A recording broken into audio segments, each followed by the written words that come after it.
안녕하세요. 저는 창원대학교 정보통신공학과 교수 박동규입니다.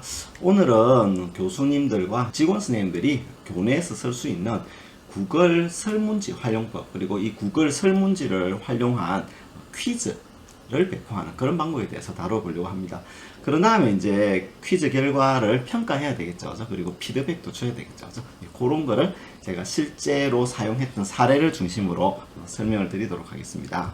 우선 이제 창원대학교 구성원 여러분들은 이제 창원대학교 G Suite 계정으로 이제 로그인을 하셔야 되고요. 응시자나 교수자 모두 이제 계정 발급을 받아야 됩니다. 계정 발급은 학교 학사정보 시스템에서 신청하면 받을 수 있고요. 문의사항은 2230으로 문의를 하시면 되겠죠. 창원대학교 G Suite는요. 이와 같이 G Suite GWNUACKR로 로그인을 하시면 됩니다. 여기로 가시면 이제 G Suite 계정을 발급받는 방법이 나오는데 아이디를 발급받으시고요. 도메인이 이제 gs.cwnu.ac.kr이라는 거 꼭 기억해 두시면 됩니다. 여기 이제 무제한 지메일 용량이라든지 구글 드라이브를 쓸 수 있고, 그죠? 굉장히 다양한 서비스가 있습니다. 그래서 여기 상세한 매뉴얼들이 소개되어 있고요. 그 설문지 매뉴얼도 여기 상세히 나와 있습니다. 이렇게 파일로 아주 상세하게 나와 있지만 이 내용을 예제를 통해 가지고 하나하나 설명을 드리려고 합니다. 구글 설문지의 기능은 무엇이 있을까요? 첫째, 온라인상에서 설문을 하는 기능입니다. 가장 기본적인 설문이죠. 뭐 만족도 조사라든지 학습 태도 조사라든지 그런 것들이 될 것이고요. 이게 재밌는 게 이제 퀴즈라든지 뭐 평가 같은 그런 기능도 할 수 있고요. 그리고 이제 퀴즈나 평가 혹은 설문이 이루어지고 나면 그 분석이 이루어져야 되겠죠. 그죠? 분석을 바로 할 수 있습니다. 물론 이제 엑셀 같은 형식으로 저장도 가능하지만 그 안에서 분석 결과를 바로 볼 수도 있고요. 또 그 분석된 내용에 대해서 시험을 쳤을 때 퀴즈 응시자에 대해서 피드백도 줘야 되겠죠. 그런 기능도 가능합니다. 공동 작업을 통해 가지고 협업을 할 수도 있어요. 즉 이제 A라는 사람과 B라는 사람이 동시에 설문지를 협업해서 만들고 배포하는 것도 가능합니다. 그리고 이제 사진이라든지 로고를 이용한 이런 꾸미기 기능도 가능하고요. 뭐 구글 G Suite에 포함되어 있는 기능입니다. 자, 그러면 이제 준비를 하셔야 되겠죠. 준비물은 이제 퀴즈나 설문의 문항, 그 다음에 배점, 퀴즈 같은 경우는 이제 100점 만점인지 20점 만점인지 그런 배점을 확정 지으셔야 됩니다. 그죠? 자, 이게 이제 준비가 되고 나면 우선 구글 G Suite 계정으로 로그인을 하고 나서 G Suite 계정에 있는 내 드라이브에 새 폴더, 그리고 이제 새 폴더를 하나 만듭니다. 즉 이제 퀴즈를 저장할 수 있는 어떤 폴더가 하나 있어야 되겠죠. 그죠? 그리고 그 안에 가서 이제 여기 더보기 메뉴가 있는데 이 더보기를 선택을 합니다. 그러면 거기에 나와 있는 내용 중에 제일 첫 번째 항목이 설문지거든요. 그래서 요거를 선택하시면 이제 설문을 바로 작성할 수 있습니다. 설문을 하게 되면요, 제목 없는 설문지라 해가지고 제목을 입력하고 설명을 입력하는 그런 내용들이 있고, 여기 객관식으로 할지 주관식으로 할지 그런 유형을 선택할 수 있습니다. 그래서 단답형, 장문형, 객관식 굉장히 다양한 유형을 선택할 수 있고요. 저는 이제 자료구조라는 교과목에서 설문지를 이용해 가지고 퀴즈를 쳤는데, 이런 식으로 이제 장문형 퀴즈를 내고요. 4개의 문제 중에서 답을 고르는 사지선다형 이런 문제도 내봤습니다. 응답은 이제 지난번에 해보니까 47명이 응답해서 그 응답자의 통계를 이렇게 뽑아볼 수 있습니다. 평균 점수가 나왔고요. 중앙값이 나왔고 범위가 나왔습니다. 그리고 어디에 많이 분포하고 있는지 이런 것도 뽑을 수 있었고요. 이제 어떤 A라는 학생에 대해서 시험 퀴즈에 대해서 채점을 하고 나서 이메일로 점수를 알려주는 그런 기능도 있어서 학생들에게 개별적으로 다 점수를 알려줬습니다. 이제 설정에 들어가면 조금 더 세부적인 내용으로 이제 교수님들이 원하는 설정이 가능한데, 이메일 주소를 수집한다 안 한다, 혹은 뭐 창원대학교 및 신뢰할 수 있는 조직 사용자로 제한한다. 그러니까 이 내용을 외부에서도 응시할 수 있도록 할 것인지, 아니면 내부 구성원만 응시하도록 할 것인지, 그런 어떤 제한 기능도 필요하겠죠. 그 다음에 이제 응답 횟수를 1회로 할 것인지, 뭐 설문 같은 경우 뭐 수정이 가능한지 그런 것도 설정을 할 수 있습니다. 그리고 이제 프레젠테이션 중에는 진행률을 표시한다든지 그런 것도 필요한데, 이제 이거는 뭐냐면 질문의 순서를 섞어 놓습니다. 그러면 이제 10명의 사용자가 시험을 응시할 경우 각각의 순서가 이렇게 서로 다르게 나타나겠죠. 그죠? 그 다음에 이제 시험을 치고 나면 점수는 수업 이후에 공개됩니다 라는 확인 메시지를 써줍니다. 그러면 이제 시험을 치고 난 학생은 요거를 통해서 점수가 언제 공개되는구나 이런 것도 알 수 있겠죠. 그 다음에 여기 가서는 저 퀴즈로 만들기를 체크합니다. 요거는 뭐냐면은 질문에 점수값을 할당해가지고 자동 채점까지 합니다. 이제 시험 출제자들이 문제를 많이 냈을 때 좀 힘든 점은 채점하는 거죠. 그렇지만 이제 예를 들어 사지선다형이 있다, 혹은 뭐 간단한 주관식 문제가 있다 할 경우 이제 정답을 미리 주시면 자동 채점까지 다 됩니다. 그 외에 이제 제출 후 바로 점수를 공개할지, 뭐 직접 검토하고 공개할지 이런 것들을 선택할 수 있습니다. 자, 그러면 이제 제가 시험 문제를 출제하고 학생들이 응시하는 그 과정까지를 데모를 보여드리도록 하겠습니다. 창원대학교 로고가 있는 이 창원대학교 G Suite 계정으로 로그인 하신 다음에 내 드라이브를 선택하고요. 그 하위 드라이브에 이제 예를 들어서 폴드를 만듭니다. 저는 이제 2020 퀴즈라는 폴드를 만들었고 여기에다가 이제 퀴즈 문제를 내려고 합니다. 이 폴더를 선택한 다음에 새로 만들기를 선택해 보겠습니다. 새로 만들기에 더보기 항목에 가보면 구글 설문지가 있는데요. 빈 양식과 템플릿 두 가지가 있는데 일단 저는 빈 양식으로 만들어 보겠습니다. 자, 여기에 설문지를 만들 수 있는 폼이 만들어졌습니다. 아직 응답자는 없고요. 여기다가 이제 설문지가 어떤 내용인지를 물어보겠습니다.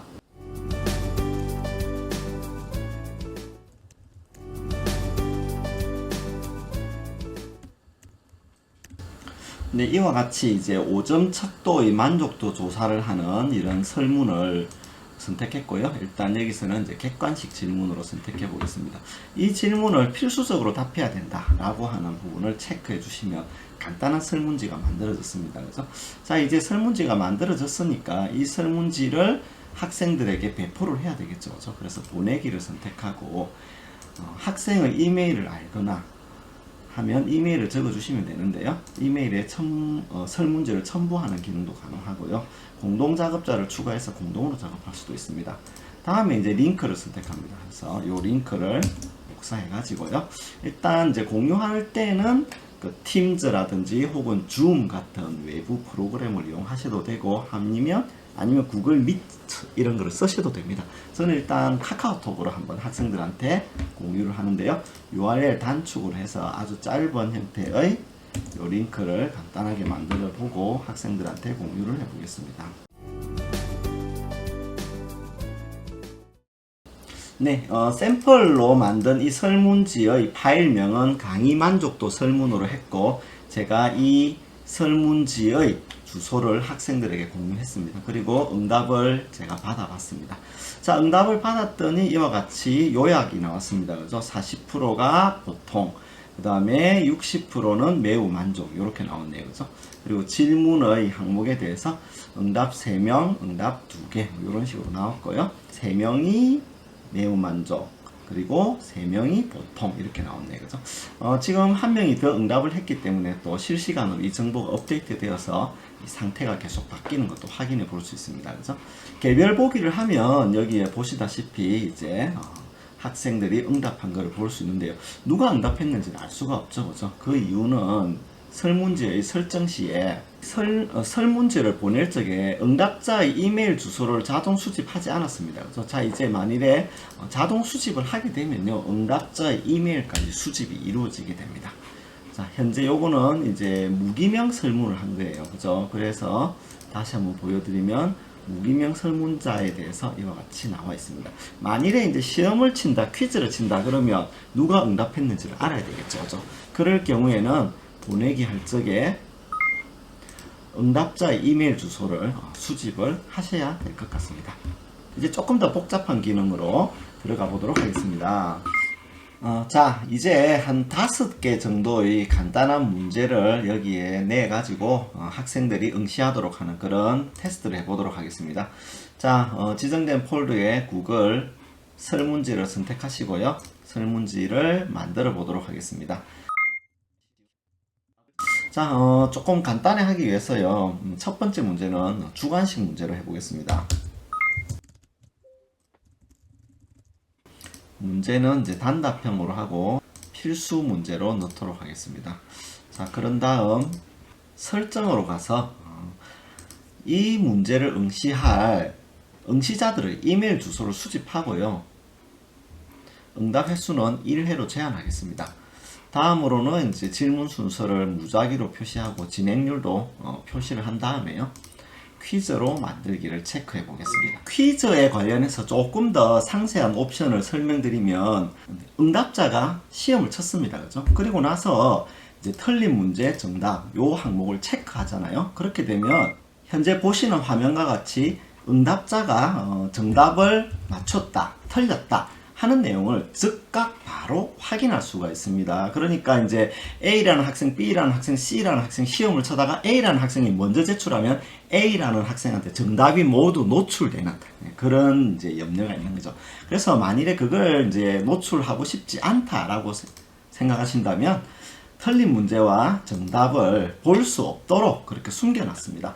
요거를 숨겨놓게 되면요.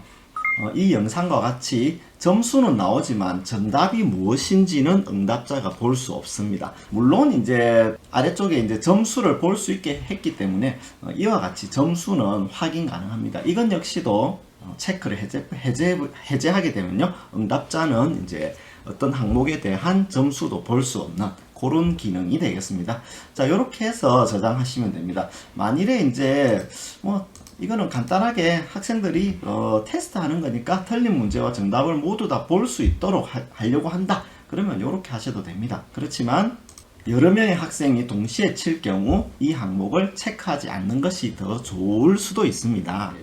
자, 이제 퀴즈 문제가 됐죠. 그죠? 퀴즈 문제가 됐으니까 여기다가 답안 해서 다른 답은 모두 오답으로 표시를 하고 아니면 이제 정답이 여기서는 한 개니까 정답을 적습니다. 정답을 적고 나서 혹시나 모르니 300이라는 한글까지 정답으로 인정하는 걸로 하고요. 다른 답은 모두 오답으로 표시하겠습니다. 이제 문제가 만들어졌죠. 문제가 만들어졌으니까 문제에 대한 배점이 있어야 되겠죠. 그래서 얘를 10점으로 해보겠습니다. 그러면 첫 번째 문제가 만들어졌습니다. 그렇죠? 자, 두 번째 문제는 객관식 문제로 해보도록 하겠습니다. 질문 추가를 하고 이때 좀 재미를 위해서 그림을 하나 삽입해 보도록 하겠습니다. 그림을 삽입하기 위해서는요, 구글 이미지 검색을 사용할 수가 있는데요. 이미지 검색을 통해서 거북선 그림을 하나 넣고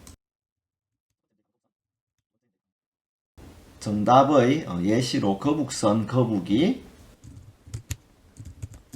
와 같은 이제 문제를 만들어 보도록 하겠습니다. 이와 같이 4개의 예제를 만든 다음에 답안 및 점수를 체크한 다음에 거북선이 답안이라는 것 그리고 알려주고요. 자, 이제 이 객관식 문제에 대해서 점수를 10점 점수로 이렇게 입력을 해 보도록 하겠습니다. 자, 그리고 완료 버튼을 누르게 되면요, 배점까지 이렇게 확정됐습니다. 그죠? 자, 이렇게 하나하나 문제를 만드셔도 되고요. 저는 기존에 만든 문제가 있어서 기존에 만든 문제를 한번 가져와 보도록 하겠습니다. 자, 이렇게 나와 있는 문제 중에서 3개의 질문을 더 가져오고요.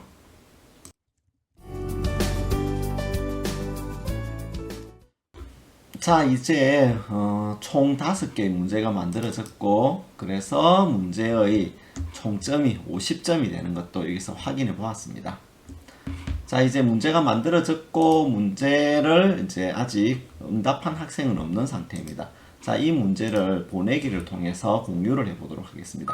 링크를 가져와 가지고요. 특히 이제 URL 단축 링크를 단축 인터넷 주소를 만든 다음에 복사를 하고 이 주소를 학생들의 카카오톡이나 팀즈 혹은 줌 같은 대화방에 이 주소를 알려주시면 됩니다.